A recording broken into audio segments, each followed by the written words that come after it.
The Capitals lost last night 5-3, but they showed something that they haven't showed in some time, and that's fight. And that's part of the battle. We talk about all that and more next on Locked On Capitals. Your Locked On Capitals, your daily podcast on the Washington Capitals. Part of the Locked On Podcast Network, your team every day.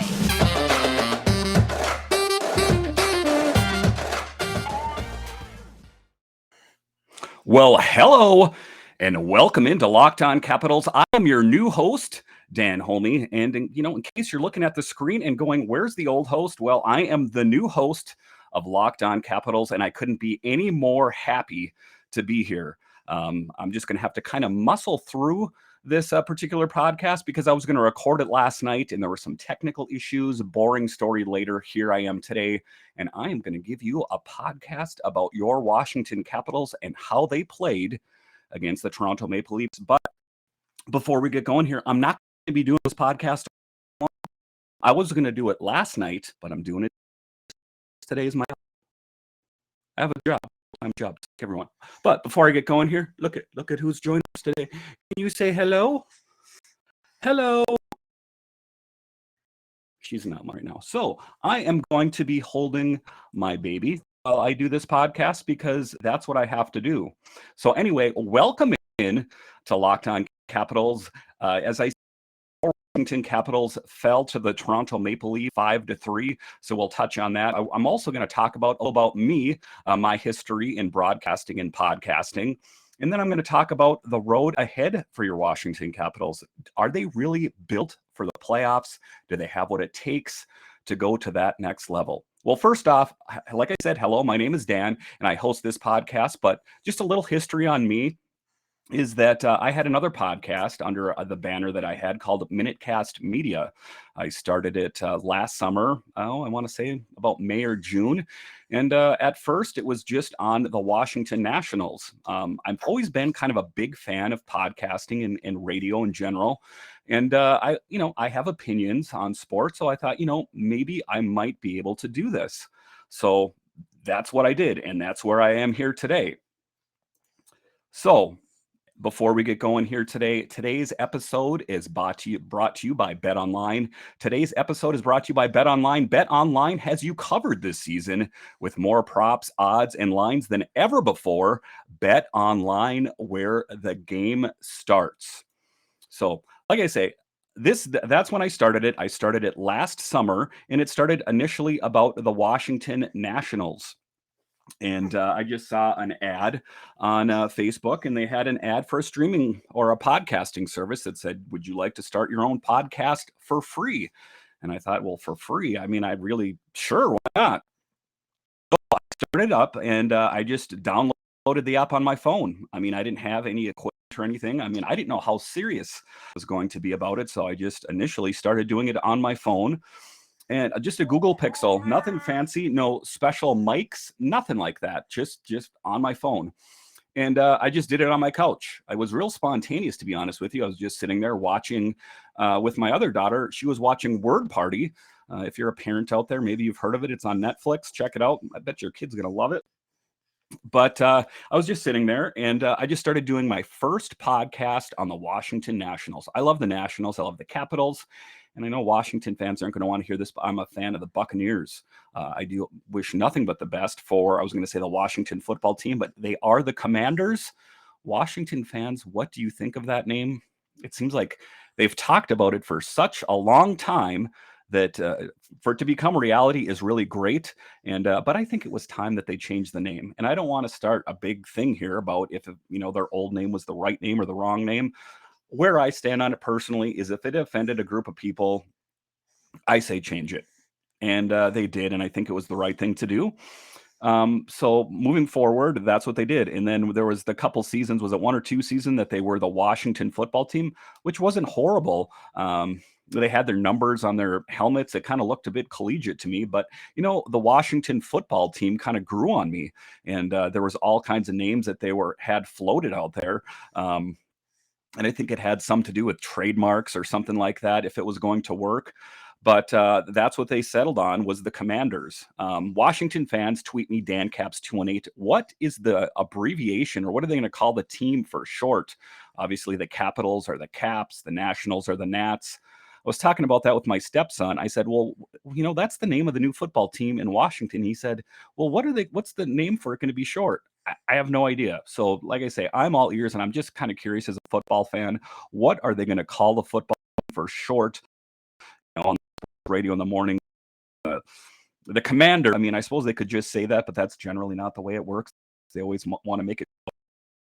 Anyway, that's great that they were able to do that, but a little bit more about me here in the first set. That's what we're going to cover. This is my very first podcast with Locked On, so just be a little bit patient. I know you might be looking at me and go, who's this guy? Why am I going to listen to him about the Washington Capitals? I've been a fan for many years, well over 10 years. Just kind of in all transparency, I am from Minnesota. And, everyone's like, well, why are you a Wild fan? And to be honest with you, I wasn't really even a hockey fan before I was a fan of the Capitals. And it's just a crazy story, but I've been a fan of them for well over 10 years. And it's been my team. And I've never really had a fondness for the Minnesota Wild. But every time they play in Minnesota, I do, make a point of seeing them. So, yeah. So I always see them when they're in town, and then usually what I'll do is I will go up to Winnipeg when they play up there as well. I know that it's been a little bit tough the last couple of years because of COVID and all that, but it's a really great time. If if anyone is watching this from Minnesota, hey, what's up? By the way, there is a big Washington Capitals fan base in Minneapolis or in Minnesota proper. If you go to Capitals games at the Xcel Energy Center, there are Capitals fans everywhere. So the Washington Capitals are a lot like a lot of other big teams out there. They're a national team. I know that their home is in the District of Columbia, Washington, D.C., the DMV area. But they do have a national following, and that's kind of how I got into them. And I've just been a fan of theirs. Like I say, I wasn't even a big hockey fan before the Capitals. I was a fan of football and baseball. So anyway, when I was doing the podcast thing, it started in Nationals, and then I started doing a Capitals one. And if you're into starting a podcast, that's what you do, is you kind of just do it. And I heard some different comments out there about just keep doing it. And when you start doing it, I got to be honest with you, you kind of question, why am I doing it? Who's listening to this? But a lot of those podcasts have analytics, and they show you how well it's doing. And I would record them and I would post them on various Facebook groups, and I would post them on Twitter, and I would tweet different people in the Washington area, beat writers, which I'm sure are more than annoyed with me. But why I did it initially was just awareness. I mean, I am this podcaster on the Nationals. I'm a podcaster on the Capitals for Minnesota. It's really hard to get the word out there about your podcast. So that's what I did. I started recording it on a podcast platform out there. Spreaker. I don't think I can not say the name, but Spreaker was the podcast platform that I used. And I just started putting it out there that way. And it kind of grew in success, and I'd post it on the different groups, and more people listened. And it was encouraging, to have people like your viewpoints. It meant a lot to me going forward here. To talk about the Capitals and how they played last night. How are they going to be playing going forward? How are they sitting in net? And what do they need to address before the trade deadline? But before we get to that, I'm going to talk about something that I like, and it's good to eat a healthier snack, and that's Built Bars. This is one of the times of years I've pretty much given up on all my New Year's resolutions, but not this year. I'm sticking to my resolution to eat right, thanks to Built Bar. It almost feels like it's not really a resolution because I actually eating them. One of my favorites is the Puffs. Have you tried them? If you haven't, you're missing out. Best tasting bars. The Puffs are the first ever protein infused marshmallow. They're fluffy, real chocolate. Puffs are a fan favorite with some yummy cinnamon, cheery coconut marshmallow, banana cream pudding. They're going to be your new favorite. So go to built.com and scroll down the chart. You'll be blown away. High protein, cal, high fiber, low. So go to built.com, use promo code LOCKED15 and get 15% off your order. Use promo code LOCKED15 for 15% off at built.com. Okay, so in this segment, they were going to talk about the Capitals and the having primarily in net forward, and it's needs to be addressed because that's going to determine where this team is going to go. As it stands right now, I'm not telling you anything you don't know. The two goalies the Capitals starting on a daily basis are Vitek and Ilya Samsonov. Now, Ilya Samsonov has not been as advertised. He was kind of lauded as the franchise goalie for the Washington Capitals. And then last year, he had issues with maturity. Let's just call it what it is. He had issues with maturity. He got together with Ovechkin and Orlov and Kuznetsov and ended up coming down with COVID, and he got punished for that. And also, I mean, this wasn't really his fault, but he got into that UTV accident and missed some time. He seems to have put the maturity issues aside, concentrated more on what he does best, and that's goaltending. And he, when he's focused, he's actually a pretty good goaltender. If you look at his record, it's not that bad, but ultimately he's only had flashes of greatness. He's not one of those elite level goaltenders that you really need to have to win a Stanley Cup. And let's face it, you are not going to go far in the playoffs, and dare I say the Stanley Cup, with subpar goaltending. Let's take a look at the Capitals, for example, in 2018. As they made their push for the playoffs, it was Braden Holtby. He was playing well, running on all cylinders, and then he kind of had a hiccup, and he wasn't playing so well. Enter up Grubauer. Grubauer came in and kind of saved the day. Would the Capitals be a Stanley Cup winner if it had not been for Philip Grubauer? I dare say no. I don't think they would have. When Braden Holtby stumbled, I think that may have had them fall right out of the playoffs, and we wouldn't even be talking about Stanley Cup winning Washington Capitals. But that's what it's talking about. It was a bit of a Cinderella season, wasn't it, really? So when Grubauer then started to not play well, Braden Holtby was rested. He was focused. He came in, and the rest is history. They won the Stanley Cup, and that's what it's all about. But that's what the Capitals need this year. And are they in a position to win the Stanley Cup? Let's concentrate on goaltending right now. I don't think so. And I think they have some untapped talent in Hershey that they could use. Zach Fucale, who played well when he played up on the Capitals, and then it just seems like they sent him back down to AHL Hershey because he's not our starter. What's the definition of insanity? Doing the same thing again and again and expecting a different result. That's what they're doing with Ilya Samsonov. I think that they look at him and they say, no, we drafted him and he is going to be our starting goalie. You can't really go into it with that kind of mindset with blinders on, or you're going to fall face first. And the Capitals are in a win-now mode. Alex Ovechkin, Nick Backstrom, TJ Oshie, John Carlson, none of these guys are getting any younger. Last I checked, they are the oldest team in the NHL.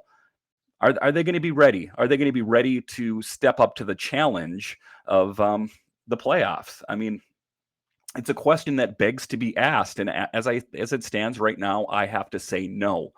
But the Capitals don't want to fall into the pitfall that many other teams do, where they're desperate and they just are like, I'm going to give you all my draft picks. Just take them all and let's get this okay player.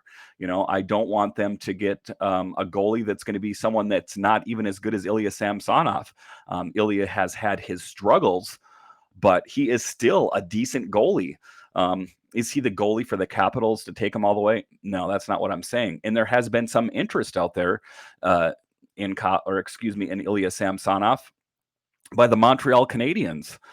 So I think that they are looking for some depth goaltending. I don't know if that's still true, but I know that they were kicking the tires on Ilya Samsonov because Carey Price is injured. And I don't know the timetable on him and when he's going to be coming back, but that's another team. They added Martin St. Louis as the new coach. And it's kind of breathed a little bit more new life into that team, hasn't it? The Canadians, who struggled for a lion's share of the season, are actually playing okay right now under his new leadership. But keeping to the topic of goaltending, that's another team prime example. You pull Carey Price out of the picture, they're not that great of a team, or they're not as great of a team as if he was in there. And Carey Price was one of the goalies that they were talking about in the rumor mill before he re-upped with the Canadiens, that he might even be coming to the Capitals. I know everyone was kind of chomping at the bit. We had just lost Braden Holtby to the Canucks at the time. And could you imagine if the Capitals landed Carey Price? And that would have been quite a great transition. Braden Holtby, I don't want to rewrite history. If you do remember Braden Holtby, he is another one of the free agents out there. He wasn't playing that well when he left the Capitals in his final season. He wasn't the same goalie as he was under Mitch Korn. So, so there's two predominantly big goalies on the free agent market right now going into the trade deadline. One, Marc-Andre Fleury. He has rebuffed the Capitals 2 times. And I think part of that goes back to his history playing with the Penguins. And I think that, we've mixed it up with him so many times that he doesn't want to play on a team that I think that honestly he hates. And he's had quite a history, even if you think back to when he played for the Golden Knights. And they played in the Stanley Cup against Marc-Andre Fleury. So I wouldn't put your eggs in the Marc-Andre Fleury basket. I just don't see him coming to the Capitals. I don't see it. But I know that Braden Holtby had his issues, but I think he holds a place near and dear to the Washington Capitals. He was the goalie that brought them to the next level and won the Stanley Cup. He was in net when they won the Stanley Cup, and we will be forever in his debt. Now, even Braden Holtby, just even his goaltending withstanding, just a really standout person, a great person in the DC community. So I know that's not going to win you games, but I'm just talking about a person overall. I think that Braden Holtby is a good goalie. I don't know if the Dallas Stars are going to want to part with him, to be honest with you. But, just a real great person and a great goaltender. And just look at the different free agents that are out there. There is, like I said, Marc-Andre Fleury, there's Koskinen, there's Darcy Kemper, Greiss, Halak. Halak is an interesting game. He's for over right now. And he played. If you have a long time in the Capitals, you will remember he played for the Capitals for another one of those guys that they picked up the season. But looking at Halak, is he going to be someone that is going to be that much better than Ilya Samsonov? It's a question there that is a bit debatable. I'm going to say that if there's a difference between Halak and Samsonov, I might kind of just tend to stay one off. I know that kind of the knee-jerk reaction a lot of times is just to pick a name that you've heard of and let's go with it. And we don't want to go down that road. I'm going to bring up a sore subject, Caps Nation, but Filip Forsberg. Filip Forsberg, does that name ring a bell? In that trade for Martin Erat and Lada. It's funny, the guy that was the second guy in there, Lada, he was actually the one that played the best for the Capitals. Martin Erat never amounted to anything. And it just makes you wonder what they were thinking. George McPhee, when he made that trade, I think that was one of those situations where they looked at the Capitals and we need to make a change. We need to make a change. And his excuse for it was that he had some underlying injury or something. If the Capitals could do one thing right to really right a wrong, let's Filip Forsberg. Let's make it happen. Wouldn't that be something that would be a really great story? I remember I was at work at the time and I got the tweet. I think it was from Mike Vogel, and they said that they had traded Filip Forsberg for Martin Erat and Lada. And I remember thinking to myself, what are they doing? Are you guys crazy? So, if they could go back and right that wrong, like I say, I think that would forever help in the Capitals' mind of I'm just in to fix that. So in the next half here, we're going to talk about the Capitals and the game. I know that I've kind of gone on a sidebar here talking about myself and talking about goaltending, but goaltending is something that needs to be addressed. But after the break, I want to say thank you for making Locked On Capitals your first lesson. For your next listen, check out a Locked On Now podcast, nightly recaps of every NHL game with analysis from our local experts. It's free and available wherever you get your podcasts. And football might be over for this season, but basketball is in full steam for both pro and college hoops.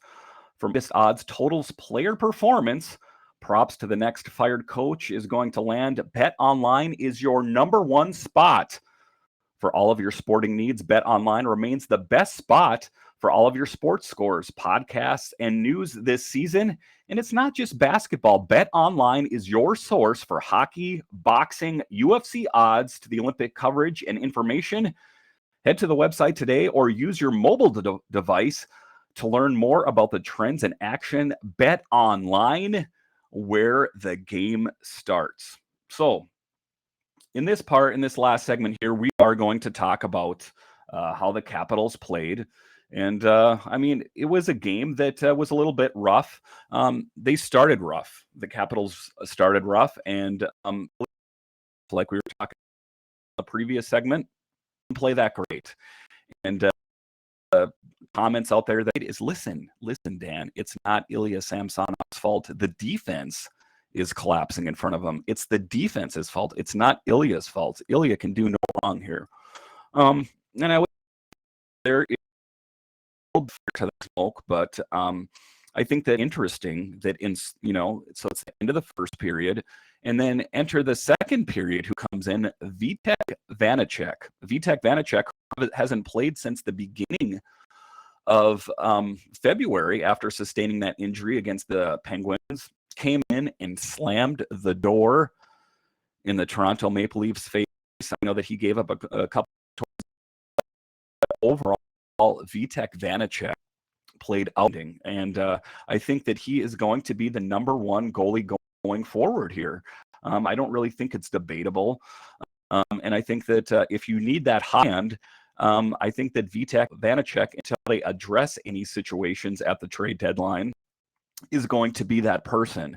Now, it remains to be seen who is going to be the goalie that they're going to pick up after the trade deadline or before the trade deadline. To me, I think it's inevitable that it's going to happen. It has to happen because, unless, they have unless Brian McClellan has this big rebuild in mind, which I don't think is the case since they have Ovechkin and Backstrom and all that. And I don't think he's planning on some big laborious rebuild. Not at this point. I do think that is looming. I think that's looming for the Capitals, and I think that the Capitals have to be ready for that. It doesn't always need to be that painful of a process. If you look at the Rangers, they went through a rebuild, and look at them now. They're playing excellent. Who would have thought a couple of years ago that the Rangers would be near the top of the Metro Division? Well, they are. And so, like I say, it's necessary to be this big and painful process. So in the first period, where I'm just going to recap the game for you a little bit, Michael Bunting got the first goal with an assist from Mitch Marner and Rasmus Sandin. And they kind of started off right away. And they came out right away, the Maple Leafs scoring. And that's that deficit that I'm talking about. The Capitals are always coming back from a deficit. And at Capital One Arena, generally in years past, that was their place that they would always win games. But they haven't won a game at Capital One Arena in some time. So Michael Bunting starts it off at 2:35. He gets a goal, and then up by a goal from Connor Sheary. Actually, it was Nick Backstrom that shot it, and it was a deflection from Connor Sheary. So they got on the board there, and Connor Sheary, he's another guy that's kind of played really well. He's kind of tinkered on the top line, and now he's kind of vacillated to the second line. But Connor Sheary was one of those guys when they picked him up. I was thinking to myself, what is going on? Connor Sheary, the name sounds familiar, but I got to say overall a pleasant surprise. When they signed him at first, like I say, who is this guy? Why is everyone excited about having Connor Sheary? So, but they picked him up, and he's played really well. Like I say, he's been on the top line at times, but in this particular game, it was Tom Wilson who had got 2 goals. And Tom Wilson, I talked about that with Locked On NHL. I think that everyone's reaction to Wilson out there is that he's a goon. And no one thinks he's a goon. Everyone loves Tom Wilson. And I don't think that there's, 2 teams out there that wouldn't love to have Wilson on their team. He brings a physical aspect. He's in your face, and he's going to mix it up with you. And I understand why that's irritating to the opposition. But guess what? Tom Wilson is great. And I think he is going to be the future captain of the Washington Capitals after Alex Ovechkin retires. But so Tom Wilson gets 2 goals. And what more can you say about a guy like that? He's a real heart and soul player out there, and he brings it all the time. So they got the goal from Connor Sheary, 2 from Tom Wilson, but ultimately that wasn't enough. The Maple Leafs had, they're playing on all cylinders this year. There was a goal from Bunting, Engvall, Hall, Nylander, and Sandin. So they need to be prepared. Looking ahead, the Capitals are going to be facing the Hurricanes on Thursday. They need to be ready for that. Are they ready for that? So sure, I think they need to bring their game if they have any chance of beating this Hurricanes team. And then this weekend, they're going to be playing the Kraken for the first time. So that's going to be exciting for them to be facing them, and hopefully they can pick up a win. It's the first time they're going to be playing them in DC. So it should be interesting, and I hope that they can pick up a win. They really need to win They really need to win a game, because as it stands at this moment, the Capitals are a bubble team. Now, I think that the Blue Jackets would really need to kick it in high gear if they plan on taking over the Capital spot as a wild card. I don't think they have enough in the tank to do it. I think that even if the Capitals fell flat on their face, I think that they still have what it takes to make it to the first round of the playoffs at least. But if they have any goals of going any further than that, I don't want to beat a dead horse. Goaltending, depth defense, and some more goal scorers. I hear Phil Kessel is available out there. Wouldn't that be interesting? Phil Kessel as a Washington Capital. Very interesting. So it remains to be seen how that all shakes up, and I will have you trade deadline. So keep it to Locked On Capitals. And now make your second listen Locked On Fantasy Hockey. Host Steele Rodden and Flip Livingstone help you become the expert of your fantasy league. It's free and available wherever you get your podcasts. So that is Locked On Capitals for today. Just like a brief introduction. Every podcast, I'm not going to introduce myself, so don't at me saying, did you really need to go on for a full segment about yourself? I just want you guys to know a little bit about who I am and the history of it, and talk Capitals hockey. And I look forward to covering the team for you. So that is the Locked On Capitals podcast for today. I will talk to you again tomorrow. Thank you for listening or watching. Have a great day.